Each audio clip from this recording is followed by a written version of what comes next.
Doug Gottlieb from CBS Sports. Doug, you love New Mexico. You love their star player there. What exactly happened last night? At what point did you say that Harvard's going to win this game? It wasn't until the last couple minutes, Dan.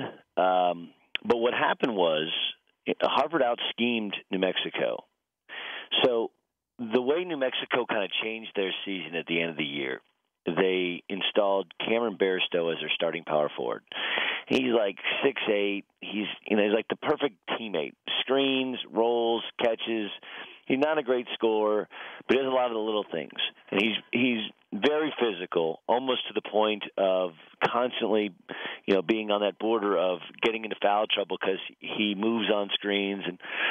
But he's really effective for what they do. Well, Harvard used a smaller lineup. They had Laurent Rivard, who's a French-Canadian, as their four.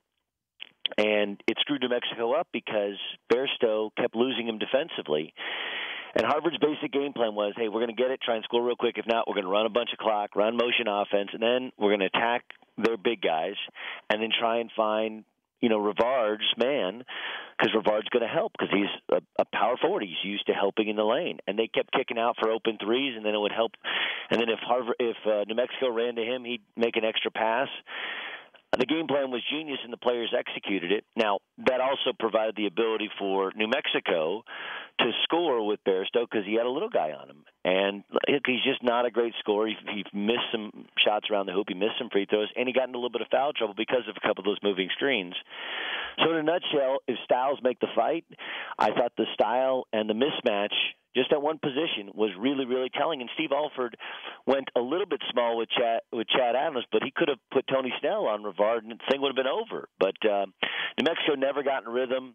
They did retake the lead in the second half, and you felt like maybe they'd stabilize things, but Harvard wouldn't go away. And this is an amazing story. Their top two returning players had to withdraw from school with this university-wide academic scandal. 125 kids or something got caught cheating in a class or were accused of cheating in a class.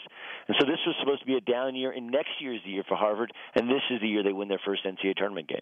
Yeah, that's what I mentioned, that this was not Harvard's year. You lose your co-captains coming into the season, and then you do this to New Mexico.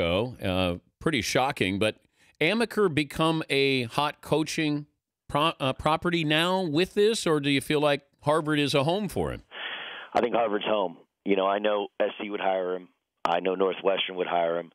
I've been told, not by Tommy, but by people close to Tommy and by other coaches and by people at Northwestern and USC, that he's not going anywhere. His wife has a great job there as a psychologist working in concert with the university. And, he's got the best job in the league. You don't have, the rule is you don't ever leave the best job in the league unless you're going to another league that is the best job in the league. And he's loaded next year, and he's at Harvard, and if you get people, if you get the administration to buy in to allowing kids in school that previously couldn't get into Harvard but could get into Penn, which is all that's really happened there, now all of a sudden you can be competitive nationally, and they're doing an amazing job of loading up with, premier talent. They trying to become what Stanford was, for 20 years until the last couple. He's Doug Gottlieb, CBS Sports, called the game with Harvard upsetting New Mexico. Also had Southern against Gonzaga. I said if you have a 16 beating a 1, it'll be Southern over Gonzaga. But that being said, does this say more about Southern or Gonzaga with what happened yesterday? A little bit of both. How about if I told you that when Roman Banks took over at Southern 2 years ago, he had 9 dudes on scholarship. They're on APR probation. They literally couldn't practice. They had each coach, there's 3 coaches, each coach had 3 players, and they had to sit down with them and watch them do their homework. And like 2 years later, wow. 2 years later, they're tied with Gonzaga in the last stanza of the game. It was incredible. Look, Gonzaga's got some flaws. They don't necessarily turn you over defensively. They're really good offensively, but their guards, with the exception of Kevin Pangos off a ball screen, their guards just can't break you down, and they are a little bit small. And so the kid named Beltran could just jump up, rise up, and score over Gonzaga. And they kind of have to mix-match lineups as far as offense and defense well. David Stockton plays well offensively, although he's not a shooter. And then Mike Hart never shoots, but he's incredible defensively. Look, they're really good, and Kelly Olynyk had a great second half. Kevin Pangos was really the reason they won that game. He hit 2 big threes and made a big assist. But they're not so much better than everybody else. Look, Arizona was the most impressive team in this region. Arizona looked like a national champion yesterday against Belmont. Now, I don't know if that Arizona can lock in against Gonzaga heading forward, but if they play the way they played yesterday, that's really hard for Gonzaga, considering the athleticism and the size that they had to match up with the Zags. The Zags just throw out – they got 4 big guys that could start anywhere, not just 2. Upset special today is what?